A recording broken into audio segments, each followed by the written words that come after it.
Assalamualaikum warahmatullahi wabarakatuh, anak-anak TBSM. Selamat bertemu kembali di video pembelajaran Bapak. Bapak berharap semua dalam keadaan sehat dan masih bersemangat untuk mengikuti pembelajaran, meskipun pembelajaran masih kita lakukan secara online dan hanya dengan menggunakan video seperti yang sekarang ini.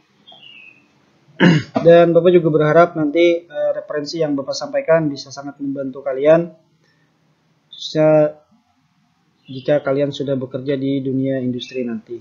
Dan jika masih banyak kekurangan nanti pada ulasan Bapak, silahkan diberikan masukan atau tambahan, dan Bapak akan sangat senang sekali jika ada yang akan memberikan masukan. Itu tentunya akan menambah referensi pengetahuan kita.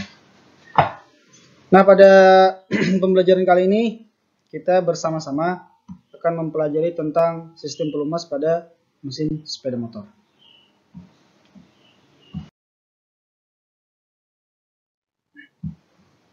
Nah, pertama, apa saja fungsi dari sistem pelumas pada mesin sepeda motor?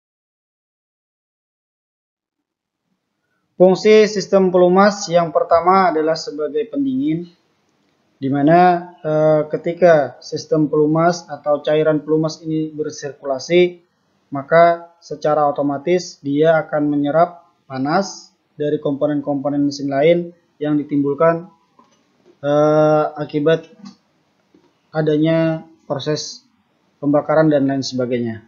Jadi secara otomatis oli pelumas yang bersirkulasi melewati komponen-komponen tersebut akan menyerap panas yang ditimbulkan oleh komponennya. Kemudian sistem pelumas juga berfungsi sebagai pembersih. Bayangannya adalah ketika sistem pelumas ini bersirkulasi, lalu di dalam sirkulasi atau di dalam cairan pelumas itu terdapat gram-gram yang mungkin ditimbulkan akibat gesekan, maka gram itu nanti akan dibawa sampai ke penampungan bawah atau ke penampungan awal, dan kemudian ketika oli itu kembali bersirkulasi, gram-gram tadi akan tertinggal karena adanya saringan pada sistem pelumas. Itulah kenapa sistem pelumas juga disebut sebagai pembersih. Kemudian sistem pelumas bekerja sebagai perapat. Dia bekerja sebagai perapat adanya pada ruang bakar atau pada antara silinder dan dinding silinder. Jadi antara silinder dan dinding silinder, oli pelumas bekerja sebagai perapat agar terciptanya proses kompresi yang sempurna. Kemudian selain itu dia juga bekerja sebagai anti karat.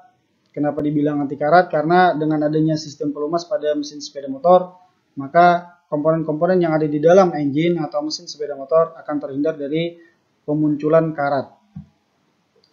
Kemudian tentu saja dia bekerja sebagai pelumas, karena tanpa adanya pelumas pada komponen-komponen yang bergerak di dalam mesin sepeda motor, tentu saja pergerakan atau kerja komponen-komponen tersebut tidak akan bisa bertahan lama. Itulah gunanya adanya sistem pelumas pada mesin sepeda motor.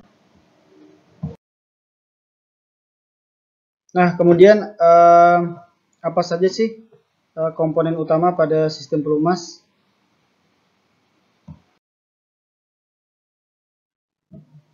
Nah, komponen utama pada sistem pelumas mesin sepeda motor adalah pompa. Pompa oli ini fungsinya adalah untuk menarik oli yang ada di penampungan awal, kemudian menyalurkan kepada komponen-komponen lainnya yang membutuhkan pelumasan. Kalau kita lihat di sini yang sangat jelas ada dua komponen yang bentuknya seperti bintang. Ini dinamakan outer rotor. Kemudian ini adalah inner rotor. Ini rotor yang bagian luar maksudnya. Kemudian ini rotor yang bagian dalam. Nanti setelah pembahasan referensi ini kita akan mencoba mendemonstrasikan atau melihat langsung pada media bagaimana rotor ini bisa bekerja menarik pelumas dari penampungan awal kemudian menyalurkan ke komponen-komponen lainnya.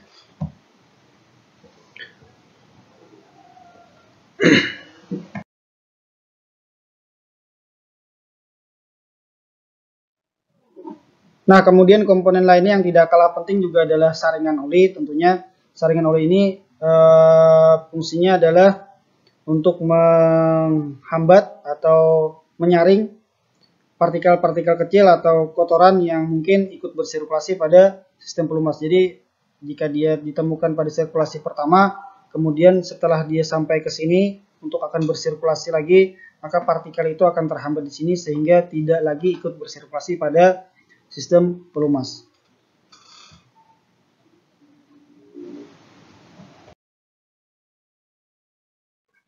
Nah, kemudian komponen lainnya pada sistem pelumas tentu saja cairan oli pelumas. Di sini cairan oli pelumas bertindak sebagai bahan yang akan disalurkan atau disirkulasikan di semua sistem pelumas pada mesin sepeda motor.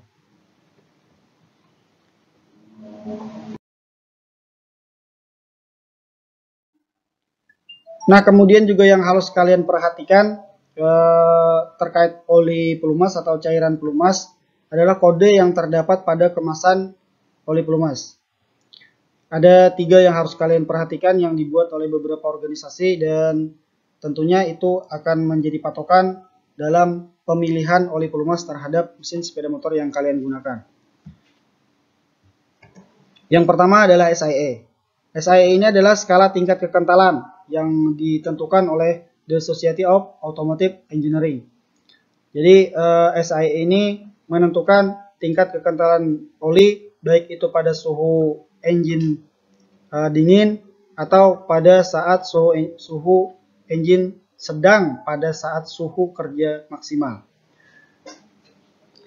Nanti akan saya tunjukkan kode-kode yang terdapat pada kemasan. Kita membahas yang membuat kode dulu. Kemudian JASO. Nah, petunjuk klasifikasi jenis oli pelumas untuk jenis 2 tak atau 4 tak berdasarkan pelumas dari Japanese Automotive Standard Organisasi. Jadi JASO ini menentukan apakah oli ini digunakan untuk jenis motor 2 tak atau jenis motor 4 tak. Kalau yang sekarang itu biasanya dia digunakan untuk matic atau yang tipe cup. Jadi di kemasan-kemasan yang familiar sekarang ini biasanya lambang JASO ini menunjukkan ini oli untuk digunakan untuk motor jenis matic atau digunakan untuk tipe cup. Kemudian juga yang harus kalian perhatikan adalah lambang pada kemasan yang dibuat oleh API. Nah, petunjuk klasifikasi dari American Petroleum Institute ini mengklasifikasikan apakah oli ini digunakan untuk mesin dengan bahan bakar solar atau mesin dengan bahan bakar bensin. Biasanya kode API ini ada 2 macam. Ada yang huruf depannya itu S, itu biasanya digunakan untuk yang berbahan bakar bensin. Ada juga yang huruf depannya C. Jadi kalau kalian mau lihat, mudah-mudahan bisa terlihat. Saya mau tunjukkan mana ya? Miring lagi.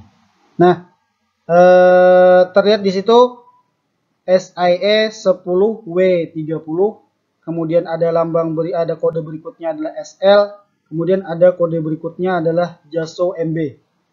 Nah, penjelasannya adalah SIE 10W30 ini oli ini akan memiliki kekentalan 10 pada kondisi dingin, yaitu kepanjangannya winter atau menunjuk pada suhu paling dingin daerah sekitar. Karena daerah sekitar diartikan sama dengan suhu engine, maka kita anggap saja suhu paling dingin atau saat engine baru pertama dihidupkan. Kekentalannya itu akan berada pada 10. Sedangkan 30 itu maksudnya nanti kekentalannya akan berubah menjadi 30 ketika engine sudah berada pada suhu kerja, atau dengan kata lain engine sudah panas. Kemudian lambang berikutnya adalah SL, seperti yang saya jelaskan tadi. Jika diawali dengan huruf S, itu menunjukkan bahwa oli yang sedang saya pegang ini diperuntukkan untuk engine yang berbahan bakar bensin, bukan solar. Kemudian lambang berikutnya adalah JASO. Seperti yang saya jelaskan juga, JASO ini menentukan apakah oli pelumas diperuntukkan untuk motor dengan jenis 2 tak atau 4 tak. Tapi terkait dengan kemasan yang saya pegang, dia menuliskan MB yang maknanya oli pelumas yang saya pegang ini diperuntukkan untuk mesin untuk sepeda motor dengan tipe matic, atau dengan kata lain mesin yang di dalam mesinnya tidak ada komponen kopling. Karena MB ini berarti oli tidak mengandung bahan yang diperuntukkan untuk melumasi komponen kopling. Karena matic itu koplingnya kering, adanya di bagian belakang. Nah, itu sedikit tentang mengetahui kode-kode pada kemasan oli.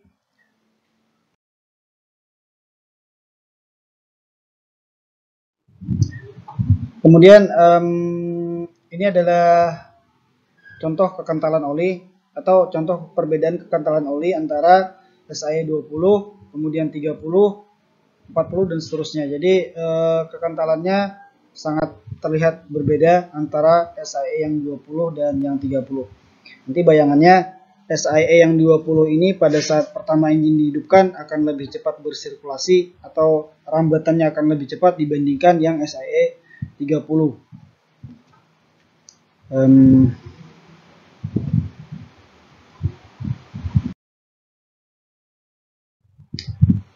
Nah, setelah kita mengetahui beberapa fungsi sistem pelumas, kemudian juga komponen-komponen utamanya, tentu saja tadi ada yang saya terlupa menceritakan, saluran sistem pelumas juga sebenarnya ada, itu termasuk komponen juga saya anggap, karena dengan tidak adanya saluran tentu tidak akan bisa bersirkulasi sistem pelumas pada mesin sepeda motor. Kemudian setelah kita mengetahui fungsinya, kemudian komponennya, sekarang akan Bapak ceritakan sedikit tentang jenis-jenis sistem pelumas pada mesin sepeda motor. Yang pertama adalah sistem campur.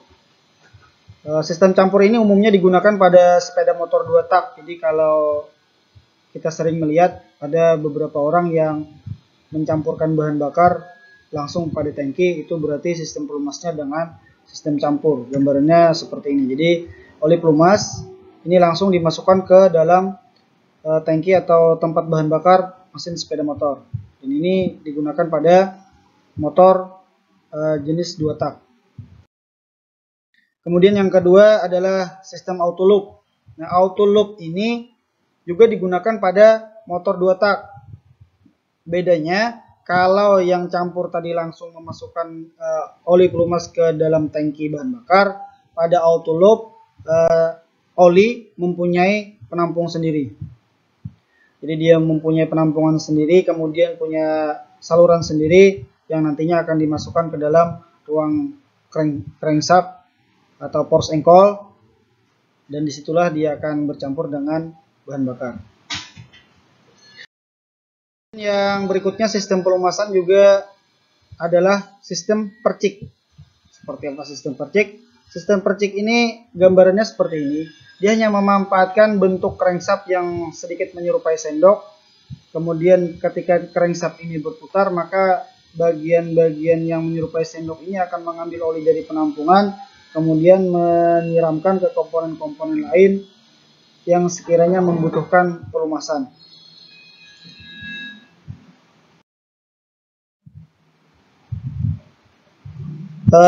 Kemudian yang keempat, sistem pelumas dengan pompa. Tentu saja dengan pompa, karena kenapa ini juga saya masukkan, karena pada tipe cup sekarang atau matic juga umumnya sistem pelumas menggunakan tipe ini. Jadi pelumasan di tipe ini, bahan pelumas atau minyak pelumas itu ada langsung di dalam engine, di penampungan oli di bagian bawah engine. Kemudian ketika motor itu beroperasi, maka pompa oli juga akan beroperasi, karena putaran in rotor dengan auto rotor ini nantinya akan senyawa dengan putaran crankshaft dengan bantuan rod dan gear yang ada bagian belakang. Ketika ini berputar, maka oli yang ada di penampungan bawah akan bersirkulasi dan kemudian bekerja sebagaimana mestinya. Nah, terima kasih sudah menyimak materi yang Bapak sampaikan. Sekali lagi, bila ada kekurangan, silakan diberikan masukan, karena tentu saja itu akan menambah referensi pengetahuan kita bersama. Kemudian setelah ini kita akan bersama melihat pada media langsung beberapa komponen pada sistem pelumas yang menggunakan pompa. Yuk kita lihat. Nah, kali ini kita akan coba melihat dan mendemonstrasikan sedikit komponen-komponen yang bekerja pada sistem pelumas, yang sehingga sistem pelumas pada mesin tipe cup ini bisa bekerja sebagaimana mestinya. Nah, yang pertama yang akan kita temui pada sistem pelumas adalah saringan. Seperti yang saya jelaskan di awal, saringan ini fungsinya untuk menyaring partikel kecil atau kotoran yang kemungkinan ikut bersirkulasi pada sistem pelumas. Nah, jika kita buka saringan, maka kita akan melihat sebuah lubang. Nah, lubang itu tujuannya untuk menyalurkan oli atau cairan pelumas dari penampungan awal menuju ke ruangan ini, sehingga nantinya akan dapat disalurkan ke bagian pompa. Kemudian kalau dilihat dari sisi sini, nah itu juga akan terlihat lubang. Nah, itu lubang. Lubang itulah saluran awal, saluran pertama oli pelumas akan masuk ke dalam pompa. Kemudian ini adalah pompa. Seperti yang saya juga jelaskan, di pompa ini terdapat dua rotor. Pertama auto rotor, kemudian inner rotor. Nah, prinsip kerjanya sederhana. Rotor ini akan berputar ketika poros engkol berputar. Caranya bisa dilihat di sini.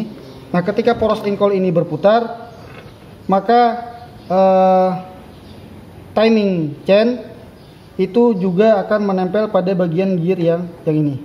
Nah, gear yang ini sudah terhubung ke bagian inner rotor dengan bantuan rod. Mudah-mudahan rodnya bisa terlihat di bagian dalam sana. Nah, rod itulah nantinya yang akan meneruskan putaran dari gear yang tertempel tadi dengan timing chain menuju inner rotor. Kalau mau dilihat gambarannya seperti ini. Nah, ujung rod itu berbentuk seperti itu. Kemudian dia menempel di sini.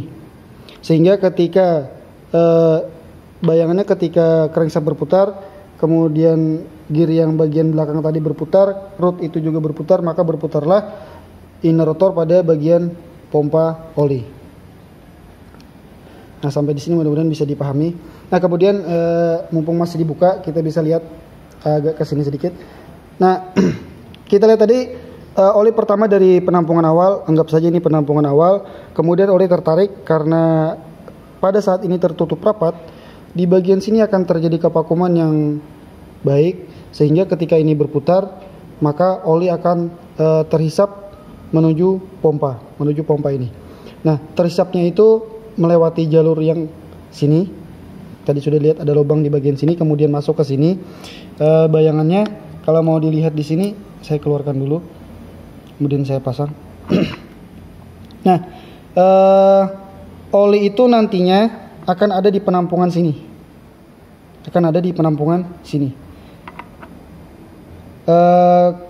Di penampungan situ, atau dengan kata lain kalau dilihat dari atas, dia ada di bagian sini. Jadi parit-parit atau lubang yang memanjang di bagian sini. Hanya di bagian sini saja. Karena ini dengan lubang yang ini tidak terhubung. Nah, sedangkan lubang yang ini hubungannya adalah ke lubang yang ini, yang nantinya akan meneruskan ke komponen lain. Jadi pertama dia ke sini, di sini dulu, lalu bagaimana dia bisa berpindah ke sini? Jawabannya adalah karena bentuk rotor yang seperti bintang.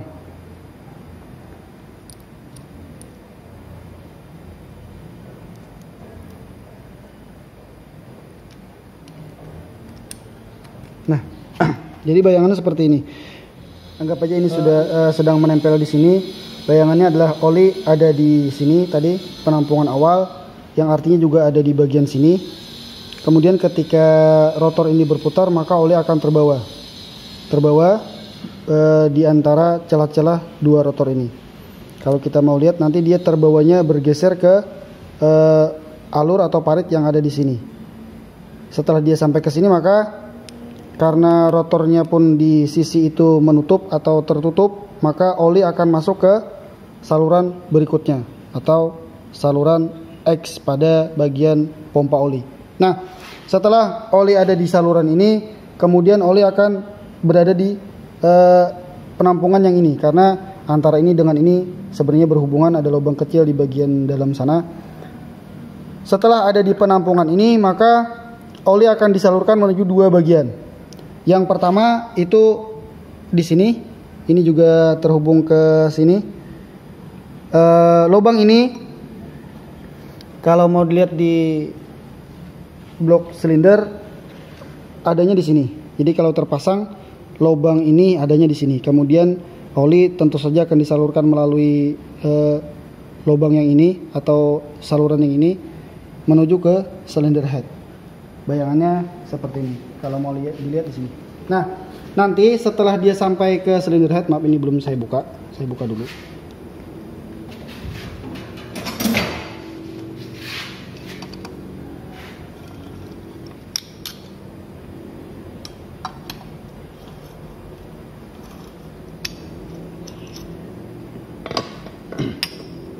Nah, setelah dia ada di saluran yang tadi, maka secara otomatis dia sudah sampai ke sini. Kalau bisa dilihat juga di situ sebenarnya ada sedikit renggang, karena tadi setelah di sini kemudian dia menuju atas melewati saluran yang tadi yang saya jelaskan. Yang ini mudah-mudahan bisa diingat. Nah, ini kan adanya di bagian bawah. Nah, kalau dipasang kan seperti ini. Nah, dia ada di bagian bawah. Kemudian dia masuk, olinya masuk dari sini menuju ke sini. Nah, setelah sampai di sini, maka oli pelumas tadi disalurkan menuju camshaft melewati celah atau parit yang ada di sini. Nah, jadi kalau terpasang ini bentuknya seperti ini. Nah, seperti ini bisa kita lihat. Setelah oli sampai ke sini, maka oli akan langsung disalurkan ke menuju camshaft. Dan setelah itu maka oli akan melumasi komponen-komponen yang ada pada bagian cylinder head. Itu yang bagian atas. Kemudian kita kembali lagi ke sini karena di sini tadi ada dua saluran. Pertama yang ini tadi yang saya jelaskan sehingga sampai ke cylinder head. Kemudian yang kedua adalah yang ini. Dari penampungan ini oli akan masuk ke sini. Ini tutup crankcase bagian kanan. Jadi kalau ditutup seperti ini. Maaf, kalau ditutup seperti ini. Nah, jadi lubang yang ini hubungannya yang ini. Artinya oli yang tadi ada di penampungan sini setelah dipompa oleh pompa oli akan ada di sini juga. Dari sini oli akan disalurkan menuju ke bagian ini karena lubang yang ini terhubung dengan lubang yang sini. Kemudian dari sini maka oli akan memasuki bagian crankshaft, bagian kanan batang crankshaft. Setelah itu oli akan disalurkan menuju komponen-komponen yang membutuhkan pelumasan. Nah, mudah-mudahan di sini bisa sampai di sini bisa dipahami penjelasan dari saya. Jadi keterangan ini juga bisa kita manfaatkan kalau kita mau melakukan pengecekan terhadap saluran pelumasan, maka komponen-komponen yang harus kita perhatikan adalah bagian-bagian tadi, saluran masuk menuju pompa, kemudian saluran yang menuju cylinder head, kemudian saluran samping ini yang menuju ke crankshaft. Jadi saluran-saluran yang saya maksudkan tadi harus kita perhatikan ketika kita melakukan overhaul. Mudah-mudahan bisa dipahami. Sampai di sini video pembelajaran kita tentang sistem pelumas. Jika ada kesalahan atau kekurangan boleh diberikan masukan. Terima kasih atas perhatian. Assalamualaikum warahmatullahi wabarakatuh.